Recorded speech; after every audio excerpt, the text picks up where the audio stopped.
ಪ್ರಭು ಯೇಸು ಸ್ವಾಮಿ ಇಂದು ಇದು ನೆರವೇರಿತು ಎಂಬುದಾಗಿದೆ. ಅಂದರೆ ದೇವರ ಆತ್ಮ ನಮ್ಮ ಹೃದಯಗಳಲ್ಲಿ ಬಂದಾಗ ನಾವು ಸುವಾರ್ತೆಯಾಗ್ತೀವಿ, ನಾವು ಸಂದೇಶವಾಗ್ತೀವಿ, ನಾವು ಇತರರ ಒಳಿತಿಗಾಗಿ ದುಡಿಯುವವರಾಗ್ತೀವಿ.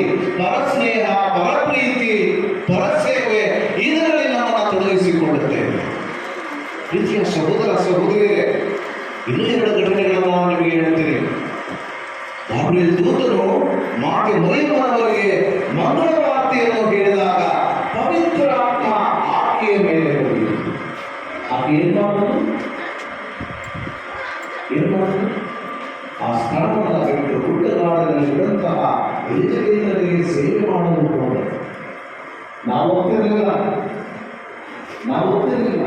ಒಂದು ಸ್ಥಾನಮಾನ ಬಂದಿದ ತಕ್ಷಣ ನಾವು ನಮ್ಮಲ್ಲಿರುವ ನಿಜ ಸ್ವರೂಪವನ್ನು ತೋರಿಸ್ತೀವಿ, ನಮ್ಮಲ್ಲಿರುವ ಬುದ್ಧಿಯನ್ನು ತೋರಿಸ್ತೀವಿ.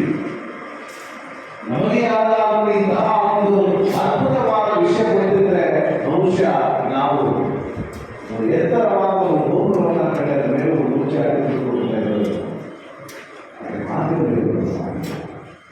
ಅವರು ಎಲಿಜಬೇತರಿಗೆ ಸೇವೆ ಮಾಡಲು ಹಾಗೆ ಎಲಿಜಬೇತಳು ಮಾತು ಮರಿಯಮ್ಮನವರನ್ನು ಕಂಡಾಗ ಆಕೆ ಪವಿತ್ರಾತ್ಮರಾದಳು. ಆಗ ಆಕೆ ಮಾತೆ ಮರಿಯಮ್ಮನವರನ್ನು ನೋಡಿ ನನ್ನ ದೇವರಾಗಿ ನನ್ನನ್ನು ನೋಡುವಂಥದ್ದು ಅದೆಂತಹ ಆನಂದ, ಸಂತೋಷ, ನಾವು ಧನ್ಯರಾಗಿ ಎಂಬುದಾಗಿ ಆಕೆ ಘೋಷಿಸುತ್ತಾರೆ.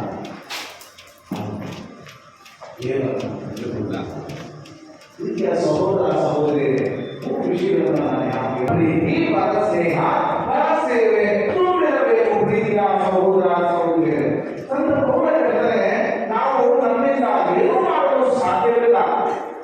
ನಾವು ನಮ್ಮ ಕರಗಳನ್ನು ಚಾಚಿ ಕಣ್ಣೆತ್ತಿ ತಂದೆಯಾದ ದೇವರನ್ನು ಸ್ವರ್ಗದಲ್ಲಿರುವ ನಮ್ಮ ತಂದೆಯೇ ಎಂಬುದಾಗಿ ನೀವು ಪ್ರಾರ್ಥಿಸುವುದಾದರೆ ಪವಿತ್ರಾತ್ಮನ ಪ್ರೇರಣೆಗಳಿದೆ ಎಂಬುದಾಗಿ ಅರ್ಥ. ನಾನು ಹೇಳಿದರೆ ಮನಸ್ಸಲ್ಲ ಪ್ರಾರ್ಥನೆ ಸಾಧಿಸೋದಾಗಲ್ಲ ನಂತಿಲ್ಲ. ಪ್ರೀತಿಯ ಸಹೋದರ ಸಹೋದರಿಯರೇ, ಅಂತ ಬಹಳ ಅದ್ಭುತವಾಗಿ ಹೇಳ್ತಾರೆ. ಇದೆಲ್ಲವೂ ಕೂಡ ಪವಿತ್ರಾತ್ಮರು ಜೀವಿಸುವಂತಹ ದೇವಾಲಯ.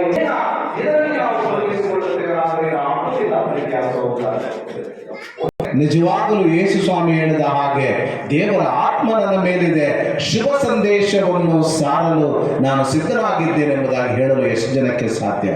ಪ್ರೀತಿಯ ಸಹೋದರ ಸಹೋದರಿಯರೇ, ತುಂಬ ಒಳ್ಳೆಯ ವಿಷಯ. ಯಾರು ಕೆಟ್ಟವರಲ್ಲ, ಇಲ್ಲಿರೋರು ಯಾರು ಕೆಟ್ಟವರಲ್ಲ. ಅದೇ ರೀತಿ ಯಾರು ಕೂಡ ಸಂಪೂರ್ಣವಾಗಿ ಒಳ್ಳೆಯವರು ಅಲ್ಲ. ಕೆಲವಿದೆ. ನಿಜವಾಗಲೂ ದೇವರ ಆತ್ಮ ನಿಮ್ಮ ಮೇಲಿದ್ದರೆ ಇತರರಿಗೆ ಶುಭ ಸಂದೇಶವಾಗಿದೆ.